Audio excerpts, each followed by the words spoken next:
ನೋಡಿ, ನಮ್ಮ ವೈರಿಗಳು ಇರ್ತಾರೆ ಕೆಲವೊಂದು ಟೈಮಲ್ಲಿ ಅವ್ರನ್ನೇ ನೆನೆಸ್ಕೊಂಡು ಒಂಥರ ಹುಚ್ಚಿಡ್ದಂಗೆ ಆಯ್ತಾ ಇರ್ತದೆ. ಅದಕ್ಕೆ ಒಂದು ಕತೆ ಇದೆ, ನಿಜವಾದ ಘಟನೆ ಇದು. ಹಿಂದಿನ ಕಾಲದಲ್ಲಿ ಒಂದು ನಡೆದಿರೋದು ಇದು. ಒಂದು 100-150 ವರ್ಷದ ಹಿಂದೆ ಒಂದು ಕಾಡು, ಅಂದರೆ ಅವಾಗೆಲ್ಲ ಸುಮಾರು ಕಾಡೇ ಇತ್ತು. ನಾನು ಕಣ್ಮಟ್ಟು ಇತ್ತು, ಇವಾಗೆಲ್ಲ ಹೋಯ್ತು. ಒಂದೇ ಒಂದು ಮನೆ ಇತ್ತು. ಆ ಮನೇಲಿ ಒಬ್ಬರು ಗಂಡ ಹೆಂಡತಿ, ಇಬ್ಬರು ಮಕ್ಕಳು, ಒಬ್ಬ ಅತ್ತೆ ಇದ್ಲು. ಅಲ್ಲಿ ಆ ಮನೇಲಿ ಏನು ಇದಾಯಿತು ಅಂದರೆ, ಅತ್ತೆಗೂ ಸೊಸೆಗೂ ಯಾವಾಗಲೂ ಜಗಳ ಆಡ್ತಾನೇ ಇದ್ದಾಗ ಆ ಸೊಸೆ ಏನು ಮಾಡ್ತಾಳೆ, ಒಂದು ಸ್ವಾಮೀಜಿ ಹತ್ರ ಹೋಗ್ತಾಳೆ. ಸ್ವಾಮೀಜಿ ಹತ್ರ ಹೋಗ್ಬಿಟ್ಟು ಹೇಳ್ತಾಳೆ, ಸ್ವಾಮಿ, ನಾನು ನನ್ನ ಗಂಡ ನನ್ನ ಮಕ್ಕಳಿದ್ದೀವಿ, ನಮ್ಮ ಅತ್ತೆನೂ ಕೂಡ ಅವಳದು ಸಿಕ್ಕಾಬಟ್ಟೆ ಕಿರಿಕಿರಿ ಜಗಳ ಯಾವಾಗಲೂ ಅಂತ ಹೇಳ್ತಾಳೆ. ಹೇಳ್ದಾಗ ಏನು ಮಾಡ್ತಾನೆ ಸ್ವಾಮೀಜಿ, ಹೌದಾ ಇರು ಅಂತಂದ್ಬಿಟ್ಟು, ನಿಮ್ಮ ಮನೇಲಿ ಏನೇನು ಪ್ರಾಣಿ ಕುರಿ ಮೇಕೆ ಮಡಗಿದ್ದೀರಾ? ಹ್ಞೂ ಸ್ವಾಮಿ, 4 ಕುರಿ 1-2 ಮೇಕೆ ಅವೆ ಅಂತ ಹೇಳ್ತಾನೆ. ಆಗಿನ ಕಾಲದಲ್ಲೂ ಸಪ್ರೇಟ್ ದನಿನ ಮನೆ ಅಂತ ಒಂದು ಕಟ್ತಿದ್ರು. ಆ ದನಿನ ಮನೆ ಕಟ್ಟಾಕ್ತಿದ್ರು, ಇವರು ಸಪ್ರೇಟ್ ಇರ್ತಾಯಿದ್ರು. ಹಾಗೆ ಹೇಳ್ತಾನೆ ಸ್ವಾಮೀಜಿ, ಮೇಕೆ ಕುರಿ ಅವಲ್ಲ, ಅವನು ತಗೊಬಂದು ನೀವಿರುವಂಥ ಜಾಗದಲ್ಲಿ ಸೈಡಲ್ಲಿ ಒಂದು ಜಾಗ ಮಾಡಿಬಿಟ್ಟು ಅವನು ಕೂಡಾಕು, 1 ವಾರ ಬಿಟ್ಕೊ ಬಾ ಅಂತ ಹೇಳ್ತಾನೆ.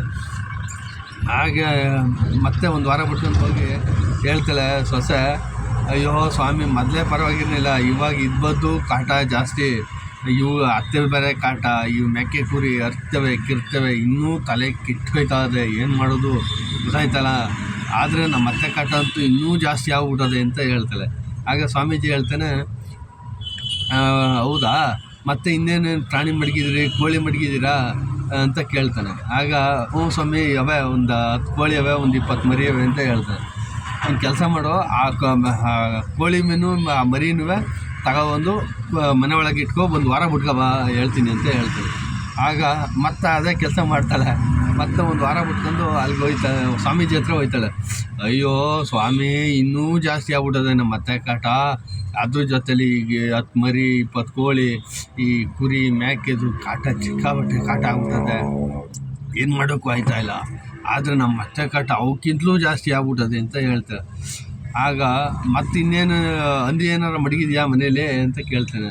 ಹ್ಞೂ ಸ್ವಾಮಿ ಅವೇ ಅಂತ ಹೇಳ್ತಾಳೆ. ಆಗ ಒಂದು ಕೆಲಸ ಮಾಡೋ, ಅವು ಹಂದಿನೂ ಮನೆ ಒಳಕ್ಕೆ ಕೊಡಾಕೋ, ಒಂದು 15 ದಿನ ಬಿಟ್ಕೊ ಬಾ ಅಂತ ಹೇಳ್ತಾಳೆ. ಆಗ ಸರಿ ಅಂದ್ಬಿಟ್ಟು ಮತ್ತೆ ಹೋಯ್ತಾಳೆ. ಹೋಗಿ ಒಂದು 15 ದಿನ ಬಿಟ್ಕೊ ಬರ್ತಾಳೆ ಮತ್ತೆ. ಅಯ್ಯೋ ಸ್ವಾಮಿ, ಈ ಹಂದಿ, ಕೋಳಿ, ಕುರಿ, ಮೇಕೆ ಇದು ಕಾಟ, ಹಸು, ಕರು ಎಲ್ಲ ಸಿಕ್ಕಾಬಟ್ಟೆ ಕಾಟ ಜಾಸ್ತಿ ಆಗ್ಬಿಟ್ಟೋ ಸ್ವಾಮಿ ಅಂತ ಹೇಳ್ತಾಳೆ. ಆಗ ಮತ್ತೊಂದು 15 ದಿನ ಬಿಟ್ಕೊ ಬಾ, ಇಲ್ಲಿ ಹೇಳ್ತೀನಿ ಅಂತ ಹೇಳ್ತಾನೆ. ಮತ್ತೆ ಬರ್ತಾಳೆ, ಮತ್ತೆ ಬಂದು ಅದನ್ನೇ ಹೇಳ್ತಾಳೆ. ಅಯ್ಯೋ ನಮ್ಮ ಮತ್ತೆ ಕಾಟ ಸಿಕ್ಕಾಬಟ್ಟೆ ಜಾಸ್ತಿ ಆಗೋದು ಸ್ವಾಮಿ, ಏನು ಮಾಡೋಕ್ಕೂ ಆಯ್ತಾಯಿಲ್ಲ, ಊತ್ರುಗಳು ಅದ್ರುಗಳು ತಡೀಕೆ ಆಯ್ತಾಯಿಲ್ಲ ನನ್ನ ಕೈಲೇ ಅಂತ ಹೇಳ್ತಾಳೆ.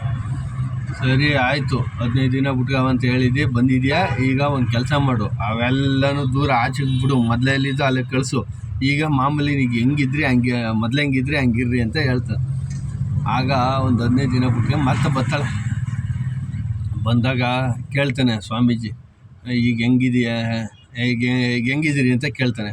ಕೇಳಿದಾಗ ಹೇಳ್ತಾಳೆ, ಅಯ್ಯೋ ಸ್ವಾಮಿ, ಈಗ ಎಷ್ಟು ನೆಮ್ಮದಿಯಾಗವನಿ ಅಂದರೆ ನನಗೆ ತಡೀಕೆ ಆಯ್ತಾಯಿಲ್ಲ, ಅಷ್ಟೊಂದು ಸಿಕ್ಕಾಬಟ್ಟೆ ಖುಷಿಯಾಗವನಿ, ಅಂತಿಂಥ ಖುಷಿಯಲ್ಲ ಅಂತ ಹೇಳ್ತಾನೆ.